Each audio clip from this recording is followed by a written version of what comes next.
Joining us here on the Mercedes-Benz Vans phone line is the head coach of LSU football, coming off a huge win against Alabama over the weekend. He is Brian Kelly, back here on the show. How are you, Coach?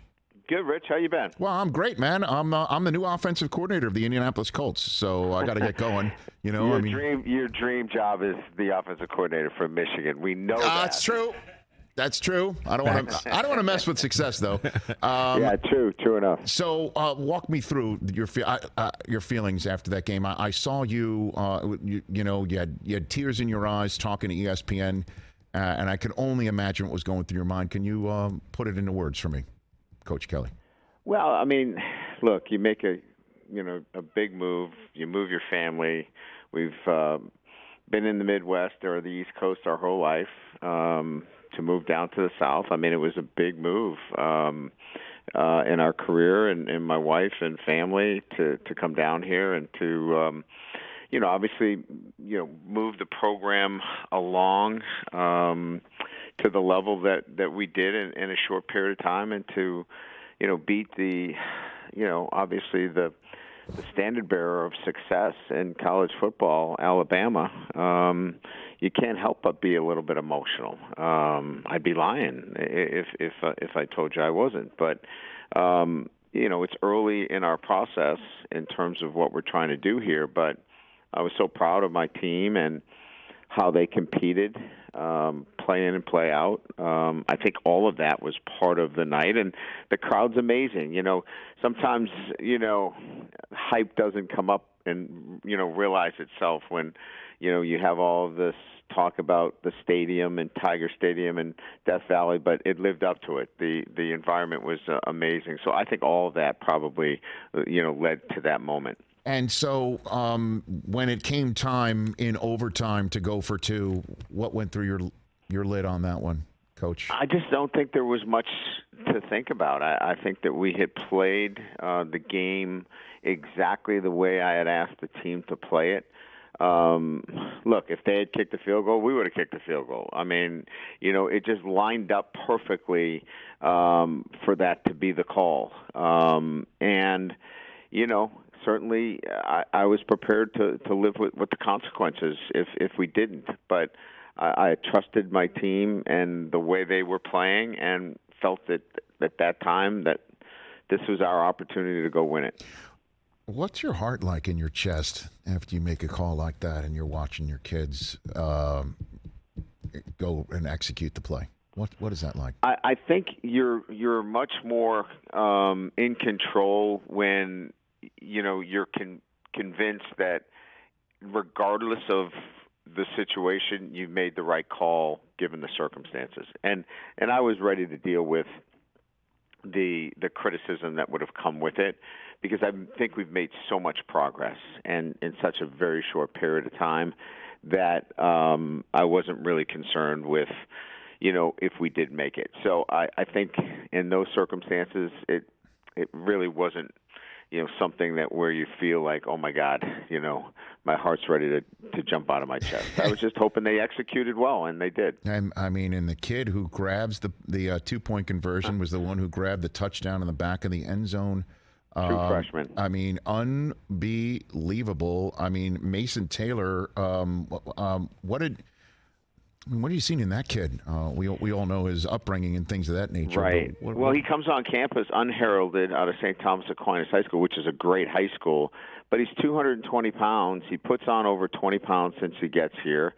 He turns himself into, one of the top freshman tight ends in the country, and he does it through hard work and, just immersing himself in the day-to-day. And for him to get this kind of success is just amazing to see. And, again, he's out there with his mom, and, obviously he's got great pedigree, but you still got to go make plays, right? And in the biggest moment, here's a young kid, just 18 years old, stepping up and making plays in front of over 100,000 people. Pretty good story. No, and for sure too. And look, I do have to bring it up, Coach Kelly. The video of you dancing with a recruit that a lot of people have talked about.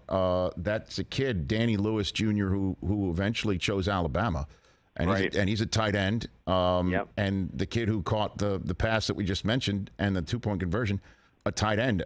Would he have maybe even been out there had the kid that was in that viral video with you stayed at LSU, Coach? Just goes to show how bad of a dancer I was. So, I mean, is that what it is? Okay. Well, Is the dancing? obviously, he didn't like my dancing. So, but who would think a guy from the Midwest who's originally from Boston could be anything but a good dancer? That's So, true. No, I know. I mean, really. I mean, what was I thinking? No, I know, and I know that we're talking about kids making decisions, and I don't want to put you in a position, but I, honestly, that's what I thought of when that thing hit.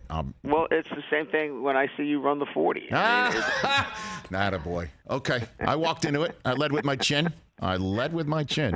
No question about that. No question about that. It is fun. I mean, look. I mean, recruiting is such now that these kids ask you to do things. You're like, what are you gonna say? No. I'm like, no, I don't want to be that guy, right? So it's fun, and you try to accommodate these guys, and then recruiting takes on whatever at that day is part of it. Whether it's a photo shoot where they want to do it, at the stadium or in front of a backdrop of cars. It's just so different today. So you just you kind of roll with it the best you can. Brian Kelly, LSU Tiger head football coach here on the Rich Eisen Show. And fascinatingly enough, I mean, as if the football gods can't wink at folks enough, with you having an opportunity with 2 losses to get into the Final Four, the college football playoffs. One of the teams in front of you knocked off by the man who succeeded you and the program that you left in Notre Dame that night and Clemson. I'm wondering if that didn't escape you in that regard as well. I didn't. I was just happy that Notre Dame beat Clemson, but I didn't think of it really in those terms, to be quite honest with you. I was just so focused on, what we did and how we did it, and quite frankly, where we are and what we're trying to do here in terms of the development of our program. Thinking of playoffs just wasn't part of the thought process. We were really just trying to. We were at 39 scholarships back in January. We're just trying to put a football team together that was competitive in the SEC. So our vision is really just in front of us, and thinking in those terms has really not been anything that we've even tried to even think about. Well, I mean, but you are on a path at this point to get in the SEC championship game and potentially, it looks like, take on Georgia and make a case, right? I mean, absolutely. Is there a table pound? I give you a table if you wish to pound it right now for your team in this regard? No doubt. I mean, look, there's so much football ahead of us, right? We've got 2 teams in the SEC that we have to play on the road, and we've got one home game left. But there's certainly a path there, but a lot of work, right? You got to beat another top. We've beaten 2 top 10 teams, but we've got to beat the number 1 team in the country if we're fortunate enough to even get there. So, look, there's a lot there, but there'll be a resume that will stand up if in fact you could get to that level. So we got to go up to Arkansas and beat a team that is very hungry after losing to Liberty. So that's really been our focus this week, and that's not coach speak. That's just a young football team that has not had a lot of success. That really just needs to focus on this week. So who do you hear from as a coach of LSU? Obviously, you've gotten many years of phone calls from fan bases up in Notre Dame with big wins that you've come up with. How is it different down with LSU? Who do you hear from after a dub like the one you just had? A lot of the former players. Andrew Whitworth's been around. Marcus Spears, Booger McFarland. Those guys stay in touch, and Ryan Clark. Those guys are great supporters of LSU. So, they give you the texts and remind you of, how you got here. And so they've just been good sources early on in my time here to be reminded about, the things here at LSU. So they've been in really good support. And then I would be remiss if I didn't ask you, because, again, this is, again, I know it's totally out of your lane, but I'm going to ask it anyway, because it is, and I kind of made a cheeky reference to start our interview about what is happening in Indianapolis in the professional level. I mean, this is the coaching profession, and somebody who despite how amazing a human and great history he does have with the franchise as being a player. And Jeff Saturday gets a plum opportunity, and there's a lot of other coaches that would love that chance and don't get it. Well, what would you say about this as a member of the coaching community when you hear this story happening? Well, I'm not as concerned about how other coaches feel about it. It's the guys in the building, right? I mean, the ownership, the general manager, those that are in the building, hopefully that they're involved in the decision making in terms of bringing.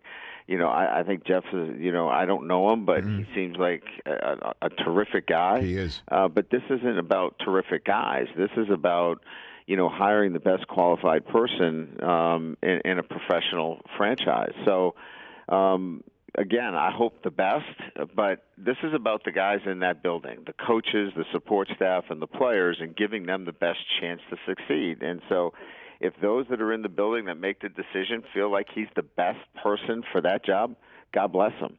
But if he's not, and they hired him because his last name is in the Ring of Honor, then that's not a good thing either. So you would trust that the people that are making the decision in that building know what's best for their franchise, and you move on. And last thing for you, would you, in using any adjective to describe the victory that you just coached your team to, and the setting and the moment and the call you made, and then watching your kids execute it, and just being in that crazy spot and everybody going crazy and on the field, would a proper term for that for you be validating? Would you use that word for you, Coach Kelly? Well, I think it was, for me, it was all the things that I was looking for in taking the job at LSU. It was the iconic setting. It was, playing the best of the best in Nick Saban in Alabama. I think it's icing on the cake that we won, but it's the way we played, and it's the way our football team is developed. The win is probably third or fourth on the list. It was all the other things that went to it. It's like a great suspense movie, and you're just sitting on the edge of your seat, and you can't take your eyes away from it. That's what we had in that stadium, and that's my job, is to put a team on the field that is that compelling to watch that you want to go watch them play, win or lose. And of course, winning's better than losing, but that's what we're able to do. And so I think that's what was validated more than any win. Coach, I appreciate the time. Congrats on the dub. Thanks, Let's stay in touch, and I appreciate the time as always. Truly. All right. Thanks, buddy. Thanks a lot. Right Take back care. at you. That's Coach Brian Kelly of LSU football. Catch the Rich Eisen Show every single day on the Roku channel, 12 to 3 Eastern, for free.